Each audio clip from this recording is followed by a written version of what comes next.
Donc, bonjour à tous, je m'appelle Laure et je suis responsable de la communauté de bénévoles chez Art Explora. Je suis donc accompagnée de certains membres de l'équipe de la Fondation que vous voyez donc à l'écran avec le fond jaune. On est un peu plus de 50 ici ce soir, donc merci beaucoup à tous de nous avoir rejoints. Juste un petit détail technique, donc vous pouvez poser des questions, réagir, commenter ce que l'on dit tout au long du webinaire. Et donc pour faire ça, il faut cliquer sur l'icône converser en bas de l'écran et bien dire que vous répondez à tous les participants pour que tout le monde puisse bien voir ce que vous écrivez. Voilà. Donc, et puis on essaiera de répondre au fil de l'eau à vos questions et puis il y aura un temps de questions-réponses à la fin. Donc vraiment, n'hésitez pas à réagir. On est là pour répondre à vos questions et je laisse la parole à Frédéric Jousset, président fondateur d'Art Explora. Merci Laure, et puis c'est un grand moment d'émotion parce que c'est le dernier webinaire de Laure, donc on va finir par un feu d'artifice. On est un peu entre nous parce qu'il y a déjà une moitié de personnes qui connaissent Art Explora et déjà pas mal de bénévoles. Donc je pense que c'est l'occasion de redire, répéter certains messages sur la raison d'être en fait de la Fondation, qui est vraiment de partir de ce constat qu'aujourd'hui, malheureusement, les arts et la culture ont beaucoup d'orphelins dans les populations, et les populations, je vais largement au-delà de la France, je parle de l'Europe et du reste du monde, puisqu'une part importante ne profite pas, si je peux dire, de l'offre culturelle, quelle qu'elle soit, que ce soit la musique, les spectacles vivants, l'art contemporain ou les arts classiques. Et donc, la mission d'Art Explora, c'est d'être un peu révolté de cette situation, d'être convaincu des bénéfices que l'art peut apporter, tant au niveau individuel qu'au niveau cohésion d'une société, de définition de son identité, du sentiment d'appartenance et du lien générationnel. Et donc, tous les gens qui sont ici, alors soit les membres permanents de la Fondation, soit les bénévoles, et j'espère vous demain, sont animés de cette même conviction qu'on doit faire quelque chose, on ne peut pas rester les bras croisés devant l'échec de ces politiques publiques, ce plafond de verre du milieu social, parce que c'est Bourdieu, 50 ans après encore, largement raison, en fonction de qui vous êtes né, de là où vous êtes né, de votre niveau d'études, c'est là pour une très large proportion qui détermine votre appétence. Et donc, voilà, on essaie d'être des activistes de terrain et de prendre un certain nombre d'initiatives qui sont toutes dans cette philosophie, puisque les gens ne viennent pas à la culture spontanément, alors certaines parties de la population, alors il faut qu'on aille taper à la porte et ouvrir la porte avec des propositions entièrement nouvelles. Et donc, c'est vraiment réinventer des formats culturels, sortir de la logique de cloisonnement. Il y a des théâtres, il y a des cinémas, il y a des musées, hybrider les pratiques. On n'est pas non plus une fondation d'art contemporain ou d'art ancien. Pour nous, Art Explora, c'est vraiment trois lettres qui comprennent tous les arts, ceux d'hier, ceux d'aujourd'hui et ceux qu'on est en train d'inventer pour demain, toutes les pratiques. Et c'est fort de ces convictions qu'on a innové et créé tous ces formats qu'on va vous présenter ce soir. Donc le premier, et vous voyez la photo à l'écran, c'est le bateau musée. Donc, qui est le premier bateau musée de l'histoire. On n'a pas trouvé d'autres traces, qui s'appelle le Art Explorer. C'est en partant du constat qu'une grosse partie de la population mondiale vit au bord des côtes, 60% précisément vit à moins de 60 minutes de la mer. On s'est dit pourquoi est-ce qu'on n'utiliserait pas l'eau salée comme vecteur pour diffuser les arts et la culture et s'infiltrer par les ports pour amener un contenu toujours innovant qui est un festival culturel qui comprend ce bateau et un bateau qui crée le trafic avec à bord duquel on a des expériences digitales et un village dans lequel on a des expériences physiques et du spectacle vivant. Alors ce concept, on l'a présenté à Marseille, si tu peux avancer d'une slide. Donc vous avez la maquette du bateau, c'est une maquette qui était à Dubaï, qui a été présentée dans le pavillon France à l'exposition universelle pendant 6 mois et qui est maintenant à Marseille, puisque Marseille sera le port de départ en septembre 2023, donc dans 15 mois maintenant, de l'itinérance autour de la Méditerranée. Ça a été un très grand succès populaire. On a eu plus de 3500 personnes en une semaine qui sont venues voir et qui ont laissé un mot pour s'inscrire sur les registres pour être là au rendez-vous en 2023. Le maire qui était présent et très largement plus de 35 médias avec un dossier de presse très complet à votre disposition et des très beaux articles dans la Provence, notamment sur le concept. Donc, je crois que vraiment, il y a une très grande attente, très grand enthousiasme, très grande ferveur, mais qu'on avait vu aussi à Dubaï, puisque à Dubaï, le pavillon avait été vu par 2,1 millions de personnes. Et on a même eu des offres de rachat du bateau de membres de la famille royale, tellement ils le trouvaient beau. Donc voilà, ça nous donne plein d'espoir et d'excitation pour la suite. Alors, sur la slide suivante, on découvre le parcours du bateau, donc l'Odyssée de ce bateau qui va s'étaler sur 2 ans autour de la Méditerranée. Donc, la Méditerranée, c'est évidemment un espace culturel assez cohérent où il y a beaucoup de liens de par l'histoire. Et donc, on va avoir une programmation culturelle qui va s'articuler autour de la Méditerranée avec à chaque fois une programmation qui sera globale, enfin, qui sera la même dans chaque port, dans un pavillon international, et une programmation qui sera spécifique, donc dans chaque pays. On a engagé un curateur qui est responsable de son pavillon national, un peu sur la logique de la Biennale de Venise. Vous avez un pavillon international et vous avez des pavillons de pays. Et donc, il dispose de chacun d'un budget pour créer des œuvres qui seront derrière laissées dans les ports où le bateau est passé. Donc, vous voyez le routing, si je peux dire, du bateau.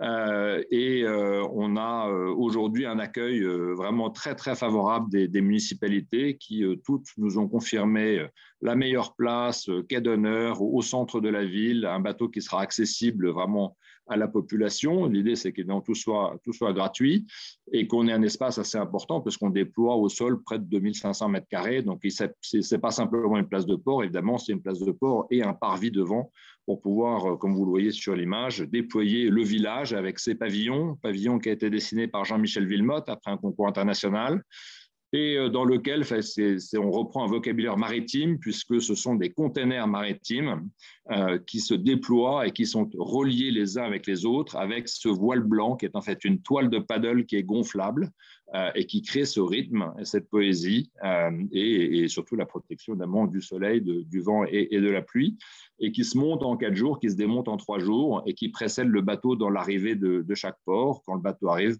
ça crée le festival qui est activé. Ensuite, vous avez, si tu veux passer à la slide suivante, là, je voulais vous montrer la construction du bateau.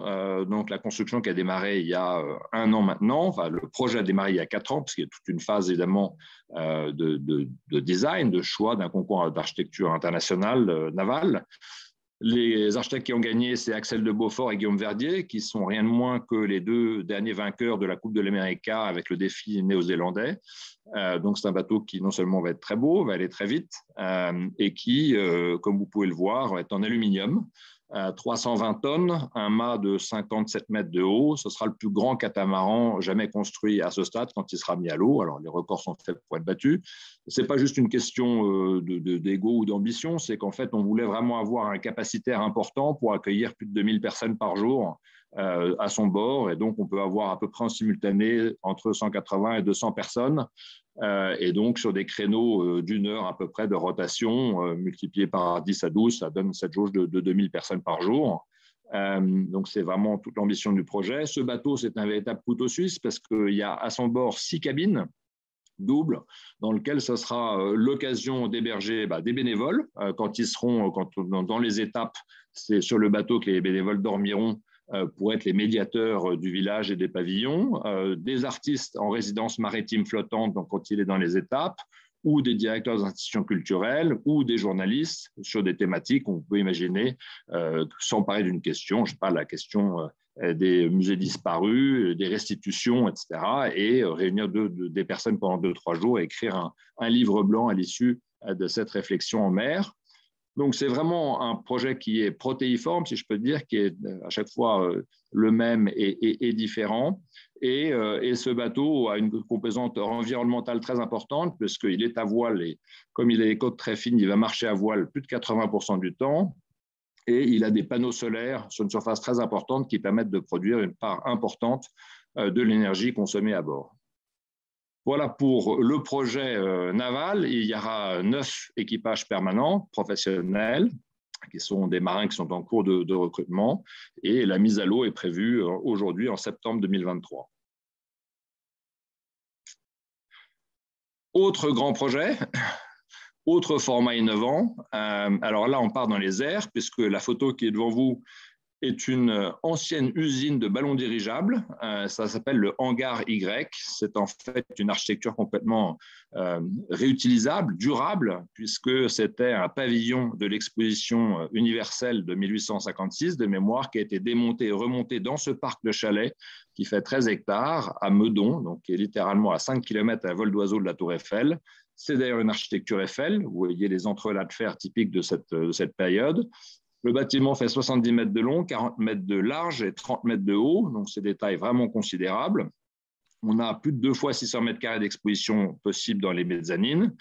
Et c'est dans un parc de 13 hectares avec au milieu un bassin de le nôtre, excusez du peu, de 3 hectares, qui se situe dans la grande perspective qui allait du château de Meudon à Clamart et qui ont une trouée verte, qui est une perce architecturale remarquable, qui va d'ailleurs être classée au patrimoine de l'UNESCO. Et donc, on veut, à partir de ce hangar, réinventer un lieu un peu dans l'esprit de ce qu'était le Centre Pompidou quand il est arrivé aux années 70, qui vraiment hybride complètement les pratiques, qui soit à la fois un lieu d'exposition d'art, avec donc ces mezzanines qui permettent d'avoir une très belle surface pour créer une exposition par an qui va tourner chaque année, d'avoir des expériences digitales sur la grande dalle et du spectacle vivant, d'avoir une cafétéria, d'avoir la maquette du bateau qui sera là exposée en permanence avec le trajet du bateau qui sera visible à l'écran. Et puis dans le parc, un parc de sculptures dans lequel on aura une quinzaine de sculptures de très, très grands artistes internationaux qui seront dans la forêt et dans le parc et qui seront autant d'expériences à vivre. Il y a des mêmes sculptures dans lesquelles on va pouvoir rentrer. Et puis, un peu dans une logique de ce qui nous a inspiré, qui est le modèle de Central Park ou de Hyde Park, qui sont vraiment un parc qui vit en permanence avec des activités, avec des performeurs, des danseurs, avec du théâtre, avec vraiment l'expression complètement libre, et un restaurant qui est fait par nos amis du Perchoir, qui en a déjà 3 à Paris, qui va s'appeler le Perchoir Y et qui sera sur le lac. Et puis un atelier qui servira d'espace pour les entreprises la semaine et surtout le week-end et les jours fériés, d'espace pour les enfants. Donc voilà, qui permettent d'éveiller à la créativité les plus petits d'entre nous. Alors tout ça ouvre en mars 2023, on vise le 21 mars 2023, l'arrivée du printemps, et on a un restaurant éphémère qui va démarrer du 10 juin au 25 septembre à Meudon, donc dans le parc, donc je dirais dès le 10 juin, c'est-à-dire littéralement dans 10 jours. L'installation est pratiquement terminée. Vous pouvez, pendant les belles journées du printemps et de l'été, en espérant qu'il y ait un été indien, venir à Meudon et profiter de la gastronomie du Perchoir et de ce parc qui sera évidemment pas complètement terminé, mais qui est à l'entrée de la forêt de Meudon, qui elle-même fait 1000 hectares, qui est un très bon endroit pour un début de balade. Et puis, on aura, pendant ce qui était la FIAC, qui maintenant paraît plus, des activations culturelles qui auront lieu la semaine de la FIAC et dont on vous parlera dans un prochain webinaire. Voilà pour le hangar Y et j'en ai terminé pour ma partie. Je vais passer la parole à Bruno sur le camion. Avec plaisir. Merci beaucoup Frédéric. Alors comme vous l'avez vu et Frédéric vous l'a présenté, quelques projets très ambitieux seront inaugurés en 2023, le hangar Y, le bateau musée, mais il y a aussi un beau projet qui sera inauguré dans très peu de semaines. Celui-là, c'est le nouveau camion musée MUMO Centre Pompidou que nous allons donc inaugurer le 25 juin prochain à Massy. Arexplora est le partenaire principal de ce nouveau camion musée, donc en partenariat avec le Centre Pompidou et avec MUMO, MUMO qui est l'abréviation de Musée Mobile. Le MUMO est un camion qui existe déjà. Enfin, il y a déjà une version d'un camion qui existe, qui a été créé il y a 10 ans. À peu près jour pour jour d'ailleurs, dessiné par la grande designer Nathalie Crassé et qui a accueilli en plus de 10 ans, près de 10 ans maintenant, donc plus de 150 000 visiteurs en France et à l'étranger, notamment beaucoup en Afrique. Et c'est un projet qui nous a beaucoup plu dès son origine parce qu'il répond évidemment aux mêmes aspirations que la Fondation Arexplora, c'est-à-dire un projet fédérateur pour rendre l'art contemporain accessible à tous et qui fait donc écho à la mission principale d'Arexplora de partage de la culture avec le plus grand nombre.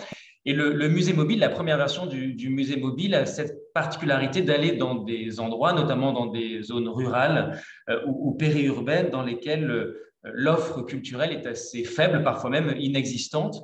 50% des enfants qui ont visité le premier musée mobile, le premier camion, n'étaient jamais allés au musée avant de découvrir les œuvres du MUMO, et 50% des étapes ont eu lieu pendant 10 ans, donc 50% des étapes ont eu lieu dans des villes de moins de 2000 habitants, ce qui démontre que le camion va dans des endroits qu'on peut qualifier de désert culturel. Le projet nous a beaucoup plu et donc avec le Centre Pompidou, avec le musée mobile, l'association MUMO, donc, nous avons décidé de faire ensemble un nouveau projet peut-être encore plus ambitieux avec un nouveau camion. Art Explorer assure le financement de ce nouveau camion à hauteur de 600 000 euros et 2 expositions du Centre Pompidou avec donc des œuvres et des chefs-d'œuvre même du Centre Pompidou voyageront et visiteront les villages de France mais également d'Europe à partir donc du 25 juin prochain.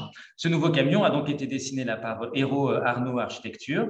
Et donc, le premier voyage, la première itinérance, à partir du 25 juin prochain, vous le voyez, concernera une exposition rassemblant 22 œuvres du Centre Pompidou sur le thème du bestiaire. Les animaux sortent de leur réserve, avec le principe étant toujours le même, une exposition curatée par des commissaires du Centre Pompidou, avec l'idée d'organiser un contact direct entre les habitants des 3 régions que nous allons visiter, Île-de-France, Nouvelle-Aquitaine et Auvergne-Rhône-Alpes, et contact direct notamment avec les enfants, les scolaires, les familles qui auront préparé la visite de ce camion et de cette exposition en amont, notamment avec l'ensemble des partenaires de la Fondation, du Centre Pompidou et de l'association Musée Mobile, et notamment les établissements scolaires et les rectorats qui sont mobilisés dans l'ensemble des régions que nous allons visiter. Donc ça, c'est la première exposition.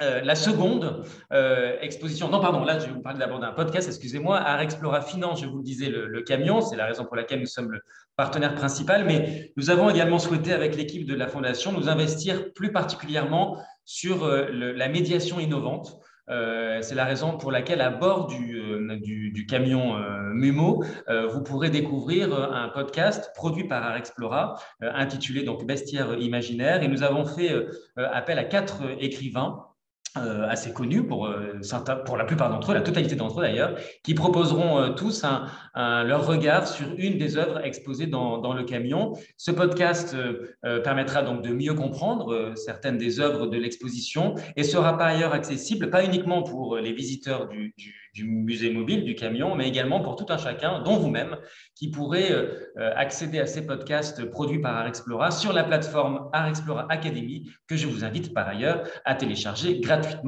sur vos smartphones. Cette petite publicité étant passée, je passe à l'image suivante qui concerne l'exposition, la seconde exposition après le bestiaire, qui, elle, sera consacrée au thème de la lumière. Le principe étant exactement le même, c'est-à-dire une sélection de chefs-d'œuvre du Centre Pompidou sur ce thème, sélectionnés par des commissaires d'exposition, qui prendra la suite de la première exposition du bestiaire, donc pour se rendre en centre Val-de-Loire et en Île-de-France à partir du mois de septembre prochain jusqu'à la fin de l'année 2022. Pour conclure, quelques temps forts. Le premier temps fort, je vous en avais parlé, c'est donc le rendez-vous d'inauguration le samedi 25 juin. Vous êtes tous très amicalement conviés à Massy pour cette première inauguration de ce projet sur lequel nous travaillons depuis plus de 2 ans maintenant. Il y aura une belle déambulation artistique et culturelle, festive dans les rues de Massy, avec une parade moderne d'un duo d'artistes Cléda et Petit Pierre, avec un événement à la fois festif, familial et qui lancera ce premier grand parcours du camion musée MUMO. Et puis le second temps fort, il concerne encore plus particulièrement Art Explorer, c'est Meudon et le hangar Y dont Frédéric parlait il y a un instant.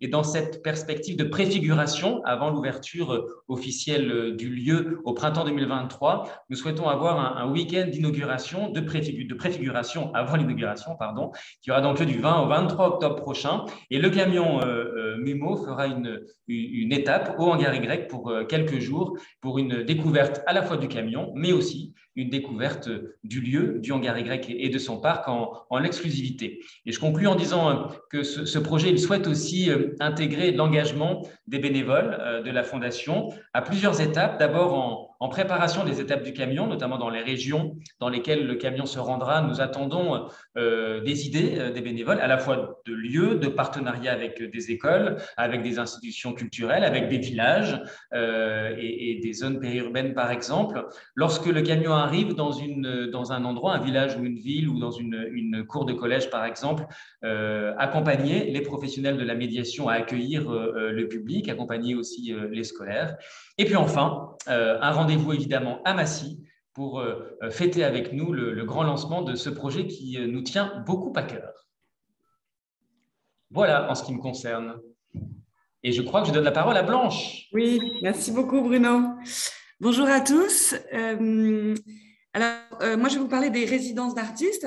Dans la continuité de notre mission d'accompagnement de la création sous toutes ses formes, nous avons lancé il y a un peu plus d'1 an, et je pense que plusieurs d'entre vous ont entendu parler de ce projet de résidence d'artistes au cœur de Montmartre, dans un site historique absolument merveilleux, emblématique pour les artistes, avec des ateliers en collaboration avec la Cité internationale des arts. Donc, il y a une 30aine d'ateliers. Et la Fondation Art Explora a mécéné la restauration de 8 ateliers, logements, au cœur de ce site, qui nous permet d'accueillir une 20aine d'artistes par an. Et nous avons accueilli aujourd'hui 33 artistes exactement du monde entier dans ces ateliers logements avec un accompagnement sur mesure de résidence. Donc, c'est des artistes qui bénéficient pour leur projet de résidence d'une bourse de vie, d'une bourse de production et d'un accompagnement sur mesure pour la réalisation de leur projet quand ils sont à Paris avec nous. Nous accueillons des artistes de toutes les nationalités. On a un appel à projet qu'on lance chaque année en septembre, qui permet donc de mobiliser des artistes du monde entier, de toutes les pratiques, de toutes les générations. On veut rester vraiment très ouvert là-dessus, ce qui nous permet d'accueillir des artistes à la fois parmi les plus installés de la création contemporaine et des artistes très émergents, donc de créer vraiment ce dialogue entre les générations et entre les pratiques. Ce sont des résidences de 3 à 6 mois avec des programmes à la fois solo, donc pour des artistes qui ont un projet qu'ils portent eux-mêmes pour 6 mois, et des programmes duo, donc entre des artistes qui travaillent en dialogue avec des chercheurs ou des scientifiques. Ils travaillent tous sur des thématiques liées aux enjeux contemporains. Notre idée, comme le disait Frédéric, c'est de porter des artistes qui construisent également le monde de demain et donc qui travaillent à la fois sur les enjeux scientifiques, technologiques ou encore les enjeux écologiques et qui élaborent des projets en lien avec différentes communautés à Paris et en Île-de-France. Pour cette édition 2022, ça a été un très grand succès puisqu'on a reçu près de 1300 candidatures, comme je vous le disais, qui viennent du monde entier puisque 103 nationalités ont été représentées. On a réuni un comité d'experts à la fois du monde de l'art et du monde de la recherche pour sélectionner un travail très complexe et minutieux de sélection de ces artistes qui nous permet d'accueillir donc aujourd'hui 9 artistes et demain 8 artistes, puisque je vais vous annoncer en avant-première les nouveaux résidents. Nous allons accueillir à partir du mois de septembre. On est très heureux de pouvoir élargir les nationalités accueillies puisque il y a beaucoup de pays qui n'étaient pas jusqu'alors représentés au sein de nos résidents, comme un vrai focus sur l'Asie avec un artiste qui vient du Bangladesh, Mizanur Choudhury, une artiste du Koweït, Alia Farid, un artiste indien parmi les plus importants sur la scène indienne qui s'appelle Nikhil Chopra, une artiste turque, Güneş Erkol, 2 artistes des États-Unis, Ser Serpas et Clara Siyung-Yo, et Lucky van der Gracht d'Allemagne, ce qui nous permet vraiment d'avoir un focus entre les disciplines, entre les générations et, comme je vous disais, entre les différentes zones géographiques. Au quotidien, nous organisons donc des visites de professionnels et puis évidemment des workshops avec des associations. On organise beaucoup de rencontres entre les associations de quartier et voilà, c'est extrêmement important pour nous de mobiliser les artistes aussi à ouvrir leurs pratiques à d'autres publics. Pour cela, nous organisons aussi 2 temps forts par an qui s'appellent les rencontres de Montmartre et les prochaines auront lieu donc début juillet. Vous êtes bien sûr tous invités à participer à ces portes ouvertes du site, à venir découvrir le site et puis évidemment à venir découvrir nos artistes dans leurs propres ateliers. Donc, c'est des des open studios, les artistes ouvrent leurs ateliers, mais à ce moment-là, nous organisons aussi des expositions, des performances dans le jardin du site de Montmartre, des conférences, des projections de films. Et c'est donc 3 jours qui sont à la fois dédiés aux professionnels du monde de l'art et évidemment à tous les publics, aux associations, à nos bénévoles qui travaillent de manière extrêmement active et très, très engagée sur ces rencontres depuis le début. Certains d'entre vous sont certainement là aujourd'hui. Je vous remercie à nouveau pour votre engagement. Et c'est certainement une transition un peu toute trouvée pour te redonner la parole, Laure, pour parler de l'engagement de nos bénévoles et de notre communauté via Art Explora. Merci beaucoup, Blanche. Effectivement, dans les participants, je vois beaucoup de noms que je connais. Donc, merci à tous d'être là et surtout pour toutes les actions que nous menons ensemble. Donc, Art Explora, voilà, c'est vraiment une communauté de bénévoles très engagés grâce à laquelle on mène beaucoup d'actions sociales avec des publics très divers et avec des formats aussi très divers. En fait, je dirais que il y a vraiment 2 objectifs de cette communauté. Le premier objectif, c'est de créer du lien social grâce à l'art. Vraiment, ça se retrouve, c'est un fil rouge qui se retrouve dans toutes les actions qu'on mène. Le deuxième objectif, c'est finalement de lutter contre beaucoup de formes d'isolement, mais aussi d'exclusion géographique ou sociale. Et comment est-ce qu'on fait ça? On le fait grâce au pouvoir du collectif. Finalement, la communauté de bénévoles, c'est agir ensemble, en groupe, partager les bonnes pratiques, se dire ce qui s'est bien passé, mal passé. Donc, c'est ça aussi la force de la communauté, c'est trouver un sens ensemble et en fait partager l'expérience qu'on a eue avec ces publics ensemble. Donc aujourd'hui, ce sont 1600 bénévoles qui nous ont rejoints. C'est incroyable l'engouement qu'il y a parce que finalement, voilà, Art Explora est très, je dirais, nouvelle dans cette façon de s'engager grâce à l'art. On est présent aujourd'hui dans 5 régions. Alors, il y a des régions qu'on a développées très récemment, comme l'Auvergne-Rhône-Alpes avec un lancement de notre communauté à Lyon il y a quelques semaines. Donc, l'objectif de ce développement national, c'est vraiment que vous puissiez vous engager près de chez vous, que vous ayez des référents locaux qui vous aident à vous former, qui vous accompagnent sur les missions, qui vous mettent le pied à l'étrier parce que c'est jamais simple de commencer. Donc voilà, on est vraiment là en fait sur le terrain pour vous accompagner et c'est la raison pour laquelle on développe un réseau partout en France. Donc aujourd'hui, on a un peu 2 façons de faire, je dirais. Donc évidemment, le point commun, ce que je disais, c'est de créer du lien humain grâce à l'art. On a 2 façons de le faire. Soit on va vers, donc là, ce sont des bénévoles qui vont se déplacer dans des lieux comme des EHPAD, des hôpitaux, des centres de loisirs, des foyers d'accueil. Et ça va prendre en fait la forme de conversation informelle autour d'œuvres d'art. Donc là, c'est vraiment vous qui choisissez l'œuvre qui vous parle. En préparant la séance, vous allez vous enrichir et encore plus connaître de choses sur cette œuvre. Donc, je pense que c'est vraiment c'est un apport aussi très riche que de participer à ces missions parce qu'on va chercher des informations, on se challenge quand on prépare ces séances et ce sont donc des conversations informelles. L'idée, c'est de partir d'une œuvre pour après, évidemment, avoir une conversation, confronter des points de vue. Le deuxième format, c'est ce qu'on appelle ça faire venir. Donc là, ça va être des relations de long terme que des bénévoles vont nouer avec des associations, des foyers d'accueil, des centres de loisirs. Et on va en fait accompagner, faire un peu ce dernier kilomètre pour proposer à ces groupes une visite d'un lieu culturel, d'aller voir un spectacle, en fait sortir ensemble. Voilà. Et les bénévoles sont là pour finalement faciliter cette sortie parce qu'on sait que les structures associatives ont énormément de choses à faire et que voilà, nous, on apporte finalement cette organisation, cette gestion de projet, cette envie, cette curiosité. On essaye de susciter cette curiosité et d'amener différents groupes pour des découvertes de lieux culturels. Donc, quelques exemples très concrets, mais que je sais que beaucoup connaissent déjà, d'actions qu'on propose. Donc, en fait, nous, aujourd'hui, on est une plateforme d'engagement. Vous pouvez vous inscrire à différentes missions qu'on propose, mais vous le verrez, j'en parlerai juste après. L'objectif, c'est aussi de co-créer des nouvelles missions. Il faut, voilà, nous, on est dans cette approche très ouverte et collaborative en disant aujourd'hui, on a des formats qui marchent, mais demain, on peut en inventer des nouveaux qui sont adaptés au territoire, qui sont pertinents pour vous. Donc, vraiment, on est là aussi pour co-créer. Donc, une de nos missions phares, c'est Allo Miro, des conversations avec des résidents en EHPAD, soit en visioconférence, soit en présentiel, de 30 minutes à 1 heure. Vous avez un planning qui vous permet en fait, en visioconférence, de toucher un EHPAD qui est loin de chez vous, et en présentiel, d'aller à un EHPAD qui est tout à côté de chez vous. Donc, c'est vraiment ce qu'on essaye de proposer. Là aussi, c'est l'œuvre de votre choix, c'est parler de ce qui vous passionne, et il y a autant de séances que de bénévoles, et c'est la richesse du programme, évidemment. Vous pouvez aussi vous engager dans les hôpitaux. Donc là, ça va être des conversations un peu plus individuelles, seul à seul, au chevet des patients, soit des enfants, soit des adultes. Il y a aussi dans cette mission à l'hôpital, c'est aussi connaître en fait le monde de l'hôpital. Vous allez voir, vous allez un moment vous arrêter dans une chambre et il va y avoir des parents avec leurs enfants, une infirmière. Donc voilà, là aussi, c'est une conversation qui naît de l'art évidemment et qui est un peu plus intime parce que dans un cadre plus intime.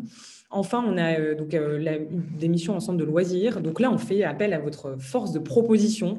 C'est en centre de loisirs, l'objectif, c'est vraiment donc c'est en groupe avec des enfants qui ont énormément d'énergie, qui sont très dynamiques, évidemment. Et donc là, vous pouvez proposer différents formats. On a eu du théâtre, on a eu du chant, on a eu de l'art plastique. Vraiment, c'est très ouvert comme format.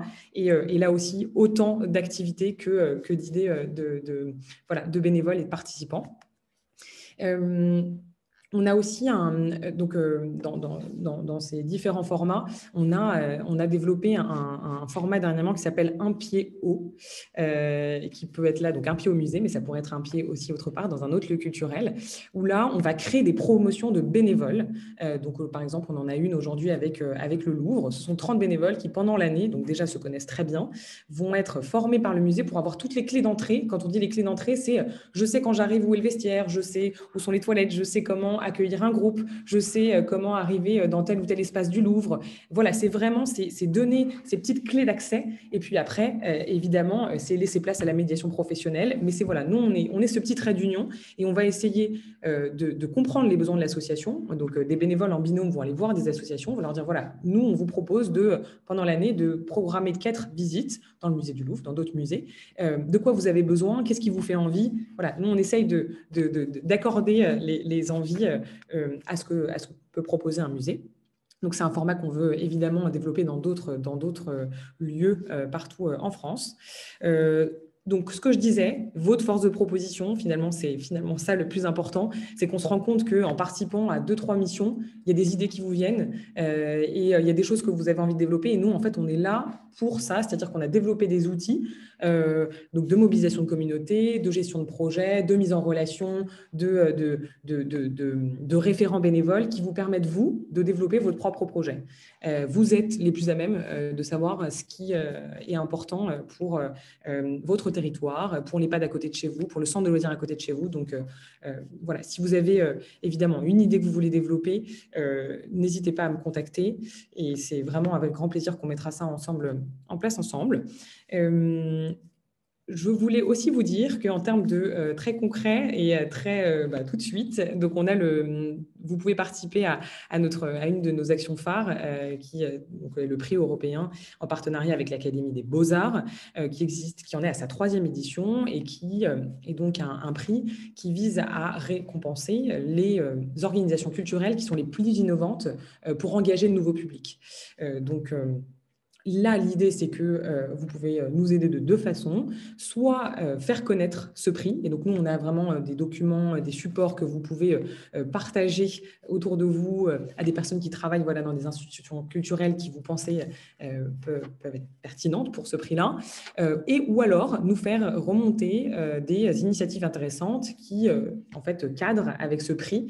Donc, tout ça, c'est vous pouvez nous remonter toutes ces idées sur l'adresse prix@artexplora.org. Et voilà, on vous donnera les ressources nécessaires pour développer, pour parler de ce prix plus largement. Les rendez-vous, peut-être que Frédéric, je te laisse terminer sur les rendez-vous. Je crois que tu es en mute, Frédéric. Ouais. Ça, c'est les rendez-vous qui sont effectivement à venir, qui sont les rendez-vous français, parce que Explore a une dimension internationale dont je vais parler juste après. Effectivement, au premier rendez-vous, fête de la musique ou hangar Y, donc toute une programmation tout au long de la soirée à partir de 18h voilà, dans la forêt de Meudon, 21 juin. 25 juin, le lancement du Centre Pompidou mobile à Massy, dont Bruno a parlé. Le 28-30 juin, le Salon international des musées, qui est au Louvre, dans lequel Art Explora sera présent ainsi que moi-même.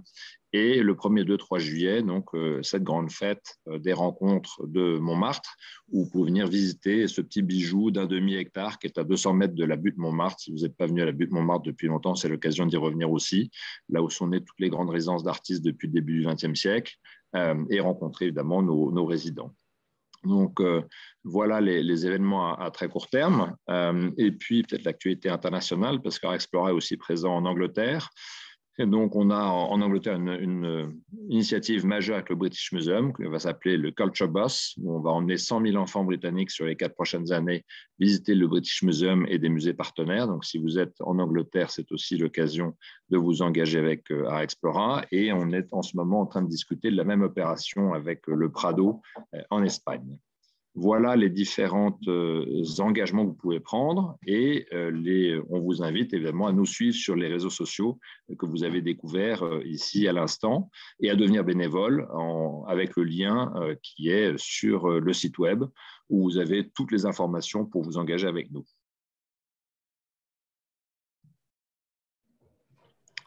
N'hésitez pas si vous avez des questions à les écrire pour qu'on puisse y répondre.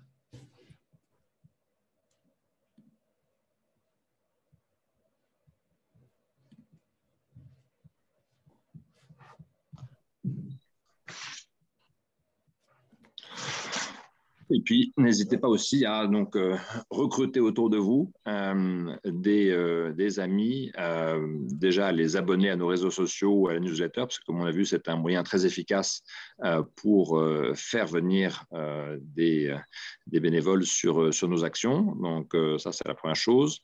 Et puis, à nous suivre sur les réseaux sociaux, à nous liker pour nous faire remonter en visibilité un peu partout. Voilà, on a construit une jolie audience, mais on a le potentiel pour faire encore beaucoup plus une fois que toutes nos institutions, enfin tout sera actif, donc le bateau, le hangar et puis le camion. Et le camion aussi, ce que je n'ai pas précisé, c'est que c'est une première initiative en France, mais pendant 2 mois, le camion ira en Angleterre et probablement avec la Tate, qui a fait un partenariat similaire avec ce qu'a fait le Centre Pompidou. Et si ça marche comme on le pense, on a vocation à construire d'autres camions dans d'autres pays d'Europe. Donc, c'est vraiment voilà, le début d'une action d'ampleur, toujours dans cette idée de nomadisme et d'aller frapper à la porte des gens. Les étapes du prix européen, la clôture, je crois, est fin août. Et donc, c'est un prix de 150 000 €. Donc, c'est 3 prix de 50 000 €, en fait. On avait commencé avec un prix des musées. Et puis maintenant, on a élargi à toute institution culturelle qui accueille du public. Les 3 premiers musées qui avaient gagné, c'était le MUSEM, le musée Thyssen-Bornemisza et la National Gallery la première année. La deuxième, c'était la Monnaie de Paris, le musée XL à Bruxelles et le Victoria and Albert Museum, ce qui prouve bien l'ambition européenne du prix. Et donc, vous pouvez nous aider, effectivement, vous en connaître. Si vous avez des amis ou connaissez des gens dans les musées, les théâtres, les opéras, les tiers-lieux, de faire connaître la possibilité de candidater. C'est très simple, on fait directement en ligne. Et puis après, comme on reçoit des centaines de dossiers de candidature, nous aider à les trier, donc faire partie de l'équipe de pré-jury qui a vocation à trier pour le jury qui est moitié des académiciens et moitié des personnalités de la culture que la Fondation désigne.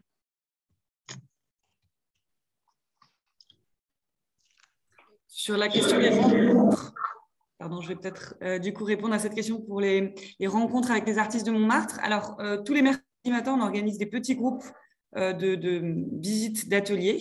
Donc, n'hésitez pas à nous écrire si vous voulez participer à une de ces visites. C'est tous les mercredis matins à 10 h. Et puis, les rencontres, donc les grandes portes ouvertes où il y a toute une programmation, c'est 2 fois par an. Donc, le prochain rendez-vous, 1, 2, 3 juillet et celui d'après est généralement en janvier avec la nouvelle session de résidents.